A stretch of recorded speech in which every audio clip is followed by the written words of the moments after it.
Hello, friends, and welcome to the Exams Made Simple. So, we are back with the Hindu newspaper for 22nd of July 2020. तो ये paper बहुत जल्दी मैं बना रहा हूँ, 3:11 रात के हैं। तो आप लोग को लग रहा होगा कि अभी कैसे। तो क्या होता है कि हिंदू की जो वेबसाइट होती है वहाँ पे न्यूज़ आइटम्स आ जाते हैं, प्लस एडिटोरियल्स भी आ जाते हैं कि कौन कौन से होंगे। तो क्या होता है कि कई बार दिन में डिले हो जाता है। तो I am free just now, I got free from the duty, so I thought कि अभी बना लेना ज़्यादा बेटर रहेगा, ताकि दिन में आपके पास अवेलेबिलिटी रहे पेपर की, है ना। तो ये हिंदू न्यूज़पेपर जो प्रीलिम्स पोर्शन है उसके लिए, करंट अफेयर्स के लिए रहेगा। इसी में नीचे आपको एडिटोरियल की लिंक भी दी रहेगी आज के एडिटोरियल्स की, तो आप वहाँ पे उसको भी देख सकते हैं, ठीक है ना। जब आप सुबह उठेंगे सो करके तो आपको ये पेपर अवेलेबल रहेगा। सो नीचे आपको बहुत सारी लिंक्स मिलेंगी, जिसमें आपको रिवीजन सीरीज़ जो हमारी है उसकी लिंक भी मिल जाएगी, प्लस जो जिनको भी टेलीग्राम या सोशल ग्रुप ज्वाइन करने हैं उनको ये लिंक भी दी गई है, तो आप जाके ज्वाइन कर सकते हैं, ठीक है ना। Late start with the questions first. पहले आज के क्वेश्चंस देख लेते हैं। पहला क्वेश्चन है, consider the following statement with respect to Sowa Rigpa. Sowa Rigpa के रिगार्डिंग कौन कौन सा स्टेटमेंट सही, कौन सा गलत। So the first statement is saying it is a traditional Greek system of medicine. Second is saying it is the majority of theory and practice of Soga Rigpa similar to Ayurveda. तो कौन सा statement सही है बताना है। One only, two only, both है none. तो पहला स्टेटमेंट तो गलत है, क्योंकि ग्रीक सिस्टम है ही नहीं है ना। ग्रीक सिस्टम नहीं है सोवा रिग्पा, ये Tibetan system of medicine. It's not a Greek system of medicine, it's Tibetan system of medicine. And recently union cabinet approved establishment of national institute of Sowa Rigpa इन लेह। तो याद रखिएगा कि अभी हुई थी कि आई थिंक नवंबर की न्यूज़ है ये, कि सोवा रिग्पा का नेशनल इंस्टीट्यूट लेह में बनाने की बात की जा रही थी। And that will be N autonomous national institute, और ऑटोनॉमस नेशनल इंस्टीट्यूट रहेगा जो कि मिनिस्ट्री ऑफ आयुष के अंदर आएगा, ठीक है ना। तो ये काफ़ी इंपॉर्टेंट फैक्ट्स मैंने आपको बता दिया, ताकि आपको क्लियर रहे कि क्या है ये इंस्टीट्यूट, क्या है इसके बारे में। This is the thing. Second question is, consider the following with respect to New Space India Limited. तो New Space India Limited के रिगार्डिंग आपको स्टेटमेंट दिया है। पहला कह रहे, it is wholly owned by the Government of India undertaking under the administrative control of Department of Space. Second कह रहा है, it is the only commercial arm of Indian Space Research Organisation. तो कौन सा स्टेटमेंट सही है, कौन सा गलत, आपको बताना है। 1, 2, बोथ या none. The correct answer for this will be A. Second गलत क्यों है, क्योंकि इसरो की जो एक कमर्शियल आर्म है वो अंतरिक्ष ऑलरेडी है। अंतरिक्ष, उसको अंतरिक्ष बोलते हैं, ठीक है ना। So there is another arm of ISRO which is the commercial arm Antrix. And Antrix corporation looks at foreign markets, जबकि जो NSIL बनेगी वो मोस्टली डोमेस्टिक इंडस्ट्रीज को कैप्चर करने के लिए न्यू स्पेस इंडिया लिमिटेड के नाम से बनेगी। होली ओन्ड रहेगी गवर्नमेंट ऑफ इंडिया अंडरटेकिंग के रूप में, एडमिनिस्ट्रेटिव कंट्रोल रहेगा डिपार्टमेंट ऑफ स्पेस का। तो ये हमको फैक्ट्स मिल गए NSIL के बारे में। थर्ड क्वेश्चन इज, मदद portal is regarding which of the following services. मदद पोर्टल में से किसके लिए, रेलवेज के लिए, कॉन्सुलर सर्विस के लिए, कोल क्वालिटी मॉनिटरिंग के लिए, ट्रांसपेरेंसी एजुकेशन सिस्टम के लिए। The correct answer for this will be B, consular services. तो कॉन्सुलर सर्विसेज के रिगार्डिंग ये आपका मदद पोर्टल है। So these are the 3 questions for you today. I hope you got clarity regarding the 3, आपको समझ में आ गया होगा। Let start with the news analysis part. पहली जो न्यूज है वो है, corona virus forces Nobel to cancel banquet for the first time in decades. तो Nobel Foundation, the Nobel Foundation क्या करती है, ये मैनेज करती है नोबेल प्राइजेस को। याद रखिएगा, द नोबेल फाउंडेशन मैनेज करती है नोबेल प्राइजेस को। इसने कैंसिल किया है, दिसंबर में एक बैंकेट होता है, इस बार उसने ये बैंकेट जो है उसको कैंसिल कर दिया है because of the covid pandemic. और याद रखिएगा, इस बार उन्होंने ये भी कहा कि the award will be given with new forms. Okay, नए तरीके से अवार्ड दिया जाएगा। एंड याद रखिए, the fact is that this is the first time since 1956 that this lavish banquet has been cancelled. So this is the first time since 1956 this banquet has been cancelled. अब Nobel prize के बारे में कुछ facts आपको बता देता हूँ। Nobel prize Alfred Nobel की विल के हिसाब से है। अल्फ्रेड नोबेल एक स्वीडिश केमिस्ट, इंजीनियर, इंडस्ट्रियलिस्ट थे, एंड 1895 में ही गेव हिज लास्ट विल और टेस्टामेंट, एंड लार्जेस्ट जो share of his fortune was given to series of Nobel prizes, जो कि physics, chemistry, physiology, medicine, literature and peace के लिए दिए जाते थे। इनको नोबेल प्राइजेस कहा जाता था। फिर एक लास्ट में 1968 में एक और नोबेल प्राइज इस्टेब्लिश किया गया, जिसको इकोनॉमिक साइंसेस के लिए नोबेल प्राइज दिया जाने लगा 1968 में, बाद में ये शुरू हुआ था, ठीक है ना।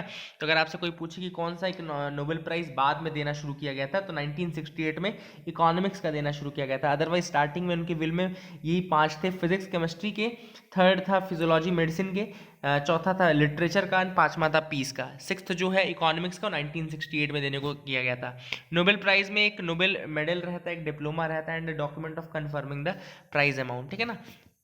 Document confirming the price amount, तो ये चीज़ें रहती हैं, ठीक है ना। अगली जो न्यूज़ है, नोवेल कोरोना वायरस के कारण SASB has cancelled the Amarnath Yatra. तो SASB has cancelled the Amarnath Yatra. अब SASB क्या है, ये है श्री अमरनाथ जी श्राइन बोर्ड, याद रखिएगा, Shri Amarnath ji shrine board. Now this has decided to cancel the annual pilgrimage to the Amarnath cave, जो कि कहाँ पे लोकेटेड है, कश्मीर में लोकेटेड, ड्यू टू कोविड-19 पैंडेमिक। तो Amarnath Yatra has been cancelled because of the covid pandemic, और कैंसिल किसने किया है, SASB यानी कि Shri Amarnath ji shrine board.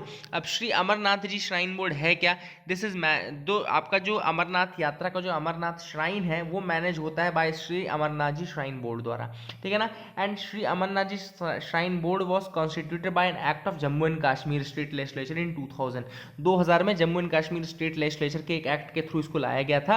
And ये याद रखिएगा कि इसके जो एक्स ऑफिशियो चेयरमैन होते हैं वो गवर्नर ऑफ जम्मू कश्मीर होता है। तो governor of Jammu Kashmir is the ex officio chairman of this, okay.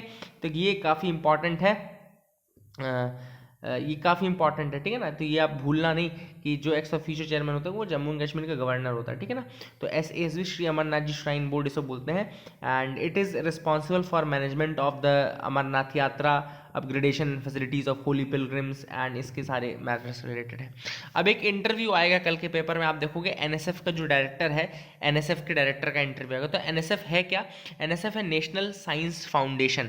अब नेशनल साइंस फाउंडेशन क्या है, it's an independent federal agency, याद रखिएगा USA की है, इंडिपेंडेंट फेडरल एजेंसी है, और ये इस्टेब्लिश की गई थी बाय कांग्रेस। जो ये ऐसा होता है ना, USA में कांग्रेस होती है, तो कांग्रेस ने इस्टेब्लिश की थी 1950 में, to promote the progress of science, to advance the national health, prosperity and welfare, to secure the national defence. तो इन सारे कामों के लिए नेशनल साइंस फाउंडेशन इस्टेब्लिश की गई थी। इंडिपेंडेंट फेडरल एजेंसी है जो कि कांग्रेस द्वारा 1950, कांग्रेस इंडियन कांग्रेस नहीं है, ये आपका USA वाला जो कांग्रेस है ना, सीनेट कांग्रेस बोलते हैं ना वहाँ पे, तो उसके कांग्रेस ने इस्टेब्लिश की थी 1950 में। National science foundation federal agency है, और ये प्रमोट करती है बेसिकली प्रोग्रेस ऑफ साइंस। अब साइंस की प्रोग्रेस किसके लिए, for the national health, for prosperity, for welfare and for securing the national defence. तो इन सारे कामों के लिए ये उसको प्रमोट करती है।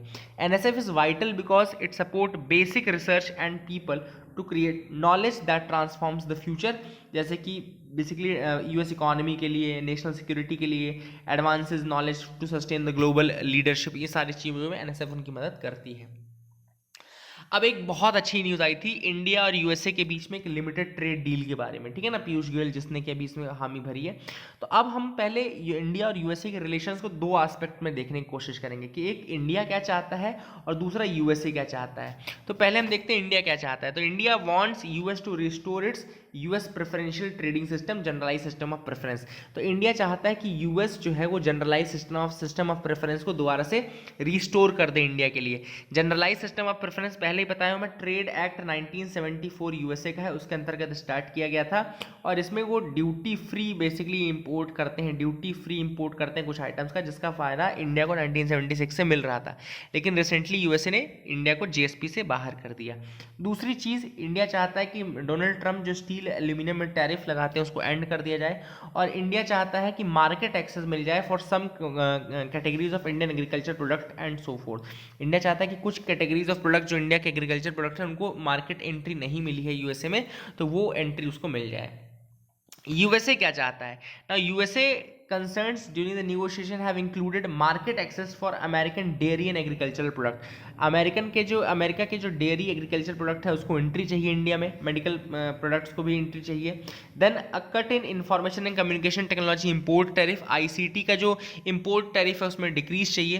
Then US has also concerns with India's digital trade policies, India की जो डिजिटल ट्रेड पॉलिसीज हैं उसमें उसको प्रॉब्लम है, जैसे कि डेटा लोकलाइजेशन हो गया, FDI कॉमर्स में हो गया, इनसे उसको प्रॉब्लम है।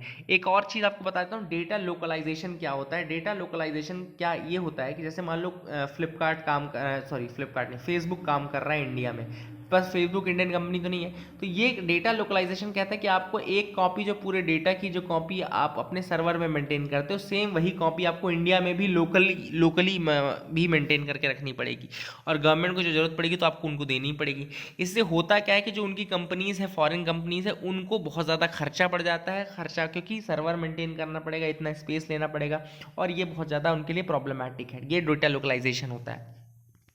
अब लिमिटेड ट्रेड डील में इंडिया क्या डिसाइड कर रहा है बेसिकली कि यूएस के जो डेयरी प्रोडक्ट्स उनको एंट्री इंडिया में मिलेगी, लेकिन एक कोटा सिस्टम के थ्रू मिलेगी, और यूएस जो है वो कंसेशंस देगा इंडिया के जेनरिक ड्रग्स को यूएसए में, और जो बाकी चीज़ों पे भी निगोशिएशंस किए गए हैं, जो क्या कौन किससे चाहता है, ये मैंने आपको बता दिया। नेक्स्ट जो न्यूज़ है वो है climate change on track to wipe out polar bears by 2100। तो 2100 तक, मतलब जो ईयर 2100 आएगा तब तक ये वाइट जो पोलर बेयर्स हैं वो वाइप आउट हो जाएंगे, ऐसा कहना है क्लाइमेट चेंज के कारण। तो क्यों ऐसा हो रहा है कि बिकॉज क्लाइमेट चेंज के कारण वो पोलर बेयर जो रहते हैं वो स्टार्व कर रहे हैं, starving, polar bears are starving because of the climate change.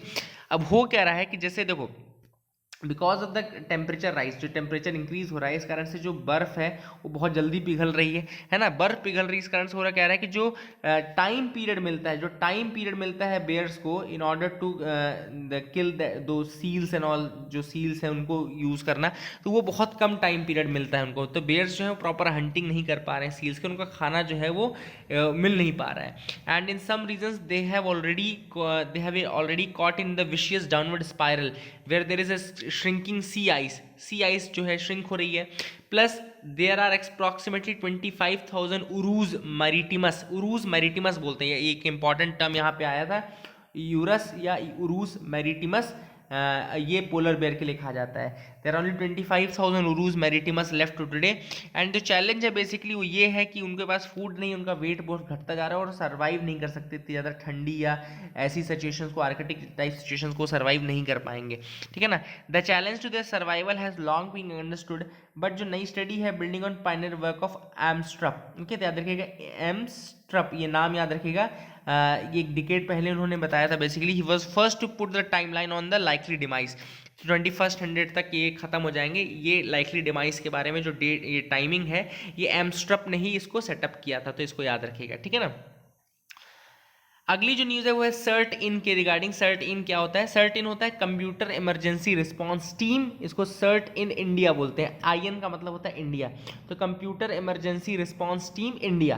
तो it's an organisation of the ministry of electronics and information technology, याद रखिएगा ये ऑर्गेनाइजेशन है of the ministry of electronics and information technology, and इसका objective है securing the Indian cyber space. The objective is securing the Indian cyber space.